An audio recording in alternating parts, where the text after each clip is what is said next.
Good morning. I want to share some of my own personal testimony today in regard to disease and how it can manifest in our body as a result of um, feelings of anger, resentment, bitterness, a lot of those things that I talked about last time. So, this is my personal story.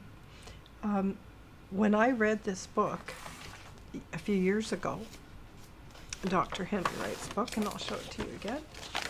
Uh, it really, I read it to bring healing for myself, to better understand the root, spiritual root causes of many of the diseases. Henry's research showed him that 80% of disease has a direct link to a spiritual malfunction, so to speak, or a spiritual cause. Now, for me, as a young girl, I grew up in a home where there was a lot of tension, a lot of strife. I was loved, and yet it was either one way or the other. There was either a lot of, I just remember going to bed listening to my folks argue and debate and yell at each other. So the whole setting in our home from my earliest memories were a great deal of tension, a lot of pressure to do well, to be perfect, to do things well, a lot of stress put upon us if things were not done right. So one of the first manifestations that I experienced was all kinds of premenstrual problems. And I also had terrible teenage acne. And I can remember feeling so, just so very embarrassed and humiliated. I couldn't wear nice dresses like other girls because it would show all these awful sores that were all over me, on my back. They were just everywhere, and they were painful, and it took a very long time for them to go away. It wasn't until years now, as I'm now a senior, and I've dug into the root causes of how the acne, it's not only stress and anxiety and fear, but a lot of it is linked to that. So I had these two things going, and my periods became extremely difficult, painful, which later led me to find out that I actually was not able to have children or give birth. And some of you may have heard my story of infertility. But more than just the physical manifestations, which were grievous enough,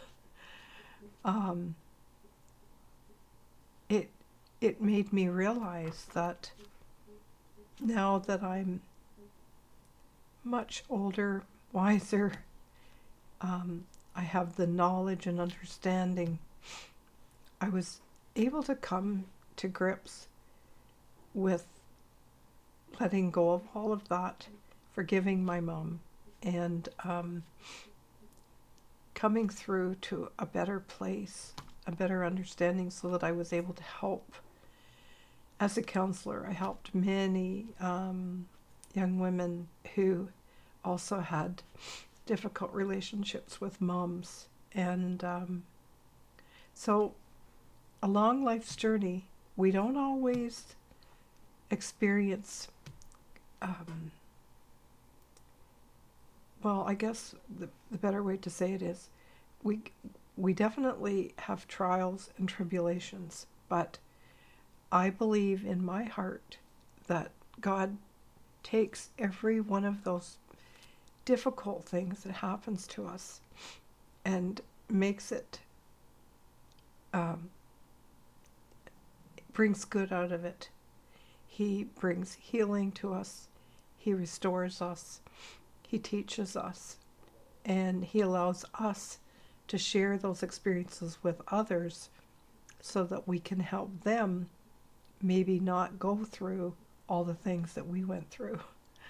So I'm very grateful to have learned this information now, because as I'm now getting older, um, I had come to the understanding that given that I was diagnosed with high blood pressure, I wanted to know how I could handle that, from a spiritual standpoint and from a biblical view.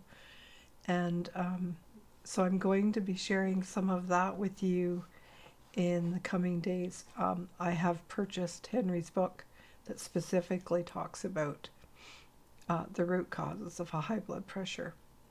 So not only did I learn that fear is a sin, hard for us to understand that, because um, fear that's given that helps us with boundaries, like